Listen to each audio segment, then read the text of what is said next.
की खुद कोलों शर्माना। दुनिया राजी कर भी लेता फिर भी माँ कैसा रहा?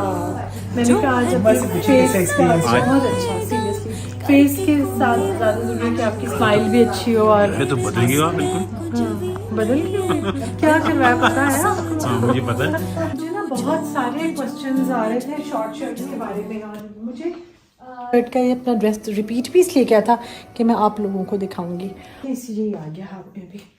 ये शॉर्ट शर्ट है जो मैंने लेटेस्ट सिलवाई है। इसकी लेंथ आगे से है 33 और पीछे से इसकी पीछे से थोड़ी सी ज़्यादा लंबी है। पीछे से ये है मेरे ख्याल से 1-2 इंच लंबी है 35। सारी शलवारें ट्यूलिप शलवार, पटियाला शलवार, खुले घेरे वाली जो शलवारें हैं सारी की सारी जो है वो मेरी जो भी मैं पहनती हूँ वो उनको पता है मास साहब को।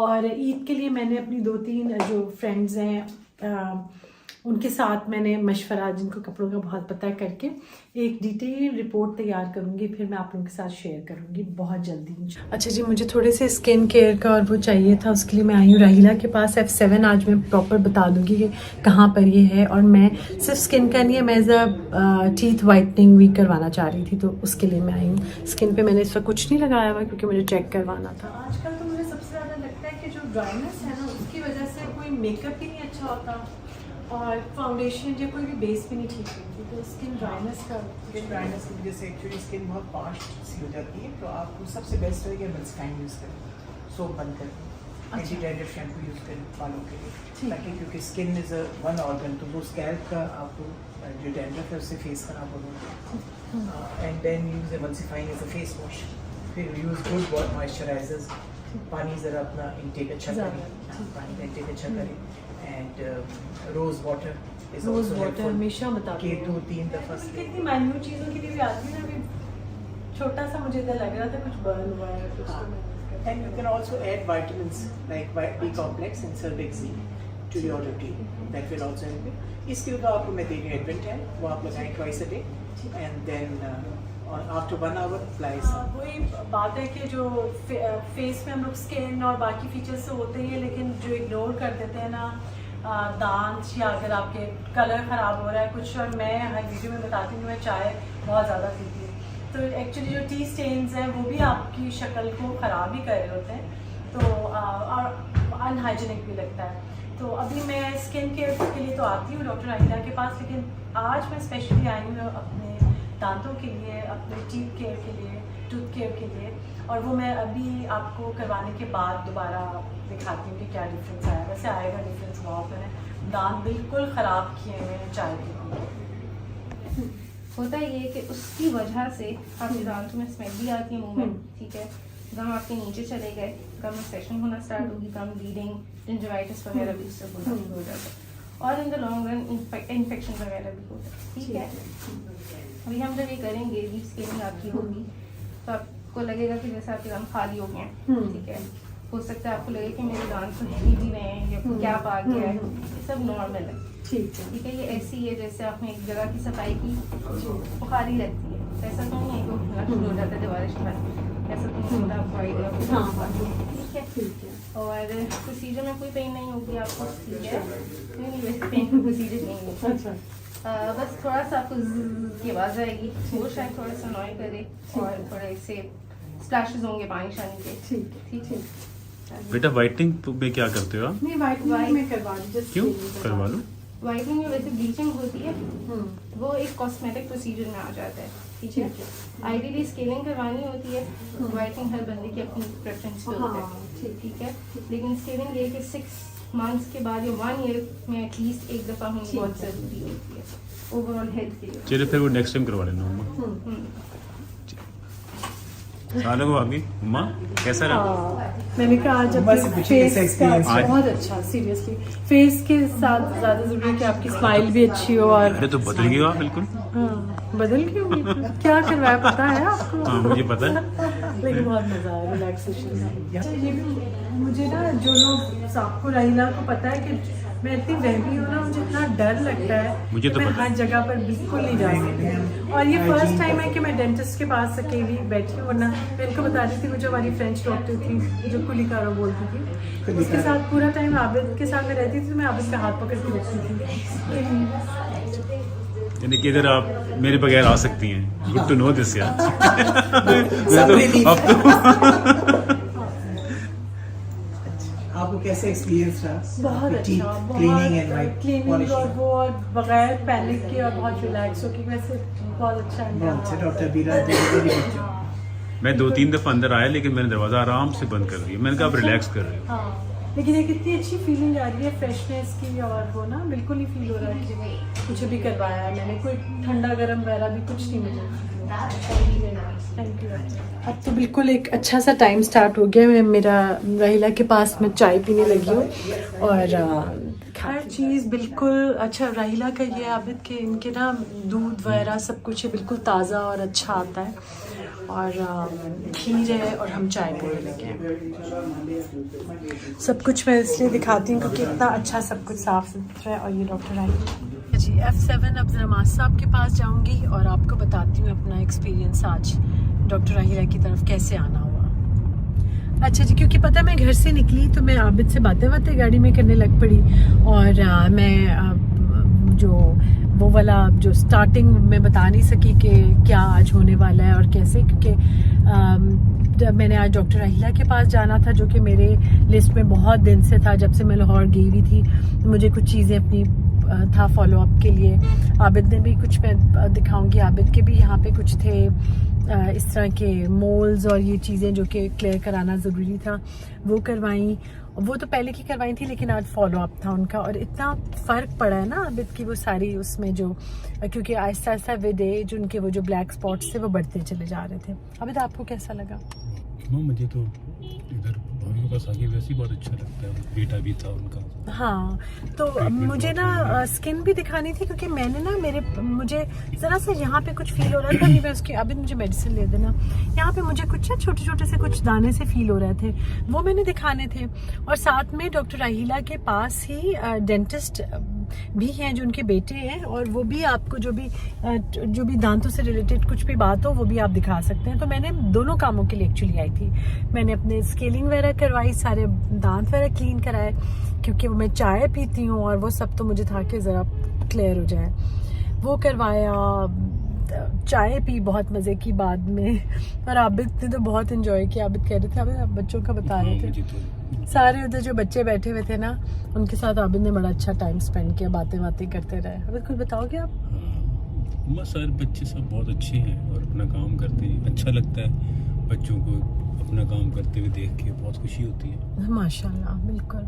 तो it's actually a treat to visit doctor Rahila, क्योंकि जो भी हमारे हर एज के अपने डिफरेंट मसाइल होते हैं, लेकिन जैसे मेरी एज है, हमारी एज है, तो मुझे लगता है कि डॉक्टर के पास विजिट मैं मंथली या आफ्टर 2 मंथ्स में ज़रूर कर लेती हूँ, ताकि मुझे पता चल जाए अपने कि क्या डाइट में क्या। अभी मैंने थोड़े दिन पहले अपना ब्लड टेस्ट वगैरह भी सारा करवाया। रूटीन चेकअप बहुत ज़रूरी होता है, दांतों का रूटीन चेकअप भी बहुत ज़रूरी होता है। मुझे बात बहुत पहले पता चली थी, मैंने भी डॉक्टर से नहीं पूछी, लेकिन किसी ने मुझे बताया कि अगर दांतों में इन्फेक्शन है तो वो आपके कानों से लेके, नेक से लेके, हार्ट से लेके, हर चीज़ पे कनेक्टेड होती है। तो डॉक्टर डेंटिस्ट को भी का फॉलो अप भी बहुत ज़रूरी होता है। अच्छा जी, वो लोग सब जो इस्लामाबाद में है ना, और पूछते हैं मुझसे कि कौन सी जगह है, वो कौन सा मकाम है जहाँ पर है मेरा डायर, तो वो ये अदनान डायर, और वो सामने ना वो नज़र आ रहे होंगे, तो यहाँ पर आबिद गया। मेरा दुपट्टा एक डायर उन्हें को दिया हुआ था, वो लेने के लिए गए, और ये है F8। अच्छा जी,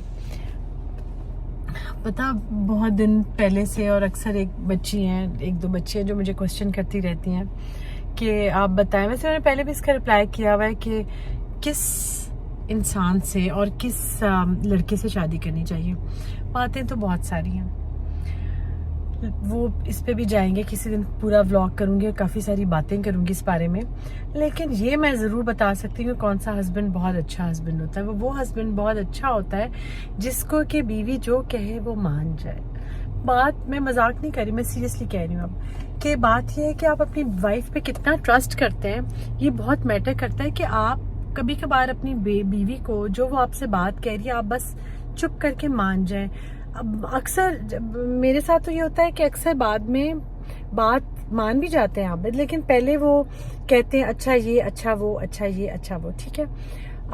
अब इसको साइड पे करते हैं। मैं बहुत सारे और भी लोगों को जानती हूँ जिनके हस्बैंड्स पहले बहुत ये कहते हैं नहीं ये कैसे हो सकता, उसके बाद हाँ तो कर भी देते हैं, मान भी जाते हैं। और बाज लोगों में तो कर्टसी भी नहीं होती कि माने। मैं ये कह रही हूँ कि ये भी ट्रस्ट का एक तरीका होता है कि जो बंदा आपसे बात कर रहा है ना, आपकी वाइफ अगर आपसे बात कर रही है तो वो कुछ सोच के कर रही है, वो उसने कुछ उसके बारे में वर्क किया है, कोई थॉट प्रोसेस किया है और फिर उसने आपसे कोई बात कही है कि इसको इस चीज को ऐसे नहीं ऐसे कर लेते हैं। बेशक उसमें फायदा ये हो जाता है कि अगर दोनों लोग मशवरा हो या कुछ हो तो बास टाइम को एक पॉइंट ऐसा होता है जो हस्बैंड को पता होता है और बीवी को नहीं पता होता, तो वहां पर ठीक है मैं भी एग्री कर लेती हूँ। लेकिन मोस्टली ये होता है कि जब कोई बात वाइफ कह रही होती है या बीवी कह रही होती है तो उसने उसके बारे में सोचा होता है, ठीक है, और उसे भी पता होता है, इतने भी कोई वो नहीं होती ना समझ बीवियां। इसलिए ये बात बहुत बहुत सिंपल सी और आसान सी है कि आप कुछ चीज़ों बातों में आर्ग्यू किए बगैर अपनी बीवी की बात मान जाए और उस चीज़ को वो एक इशू ना बनाए। क्योंकि एक मैं बात बताऊं, मैं बहुत पते की बात बता रही हूँ कि बात बीवी नहीं भूलती, उसके दिल से नहीं जाती। इससे छोटी छोटी जो चीज़ें हैं ना वो मान जानी चाहिए। और बड़ी चीज़ में भी अगर कोई मशवरा है और कोई वो कह रही है किसी चीज़ में, आपको ना अपनी बीवी के बोलने से पता चल जाएगा कि वो किस पॉइंट पर है। मतलब आपको एश्योरिटी होगी कि ये इसने कुछ सोचा हुआ है तो चुप करके मान जाया करें। सबसे अच्छा हस्बैंड वो होता है। और दूसरी बात जो है कि किस लड़के से शादी करनी चाहिए, उस पॉइंट पर उसके ऊपर भी मैं बात करूंगी, लेकिन उस पर भी एक बात करेंगे। बहुत सारी बच्चियां जो बात कर रही थी, वैसे असली बात तो ये है कि जो शादी है ना वो अल्लाह ताला खुशियों से सबकी कायम रखे और खुशियों के साथ एक दूसरे के साथ निभाव होता रहे। बेसिकली जो मेन बात है वो तो प्यार, रिस्पेक्ट और ट्रस्ट है कि मेरे लिए तो सबसे बड़ी चीज़ रिस्पेक्ट है और ट्रस्ट है। प्यार और वो जो है वो तो दिल में शायद होता ही है, लेकिन उसको शो करने का सबसे अच्छा तरीका रिस्पेक्ट और ट्रस्ट ही है। घर आई हूँ, खाना खाया है और मैंने जो आज एक इम्पॉर्टेंट बात करनी थी ना, कल मैं किसी से मिली थी और उन्होंने मुझसे रिक्वेस्ट की थी कि मुझे काइंडली ज़रूर बताएं कि शॉर्ट शर्ट्स जो आप बना रही हैं उसकी क्या लेंथ है और थोड़ा सा शेयर मैं बात करूंगी अभी और अपने थोड़े से कपड़े दिखा दूंगी ताकि फिर वीडियो को मैं क्लोज कर दूंगी, क्योंकि आज स्टार्ट ही मैंने इसलिए की थी कि मैं आपको दिखा दूंगी। मैंने शॉर्ट शर्ट का ये अपना ड्रेस रिपीट भी इसलिए किया था कि मैं आप लोगों को दिखाऊंगी। और ये बस अभी मैं चाय पी के, वो चाय मेरी बनी पड़ी है, उसके बाद मैं दिखाती हूँ आपको। मुझे ना बहुत सारे क्वेश्चंस आ रहे थे शॉर्ट शर्ट्स के बारे में और मुझे जो लोग पहले से देख रहे हैं, मुझे शॉर्ट शर्ट्स हमेशा ही अच्छी लगती है। मैंने हमेशा पहनी है, मेरी वार्डरोब में से कभी शॉर्ट शर्ट्स ख़त्म नहीं होती, लेकिन उसकी लेंथ की बहुत कंफ्यूजन आ रही थी। जो लेटेस्ट मैंने सूट सिलवाए हैं वो मैं पहले दिखा दूँ कि उनकी क्या है कैसे।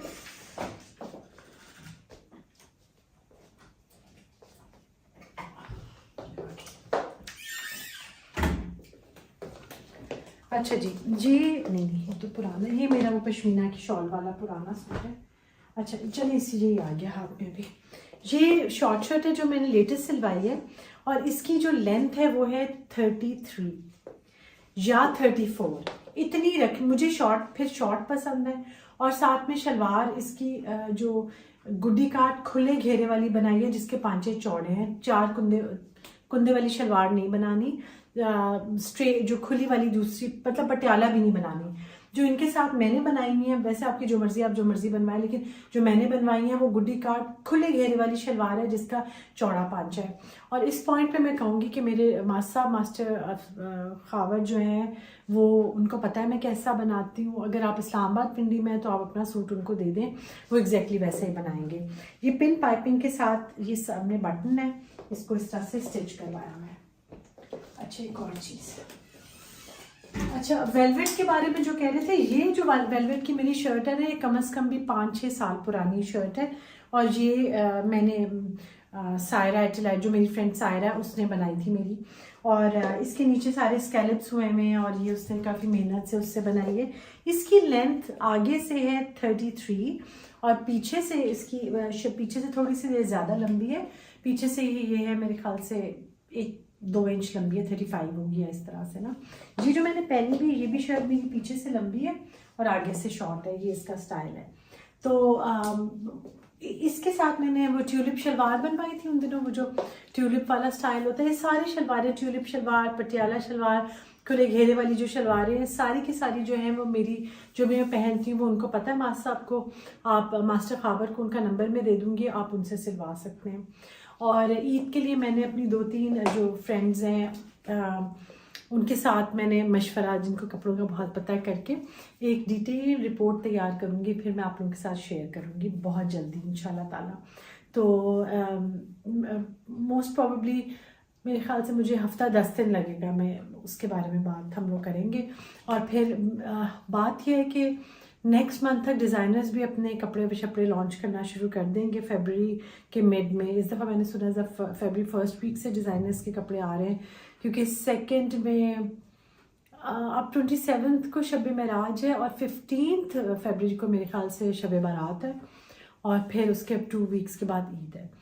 तो सीज़न ख़त्म हो चुका है ऑलमोस्ट। सर्दियों का कपड़ों, सर्दी तो है लेकिन कपड़े अब सर्दियों के अब ना बनाएं तो बेहतर है, ना लें तो बेहतर है, क्योंकि अब जो आपके आ रहे हैं सब, या जो 1-2 दफ़ा आप रिपीट करके शॉल्स वॉल्स के साथ, तो आपके मतलब पाकिस्तान के लिए जो बाहर हैं वो तो बना सकते हैं, वो तो गर्मियों में भी वो कपड़े आराम से पहन सकते हैं।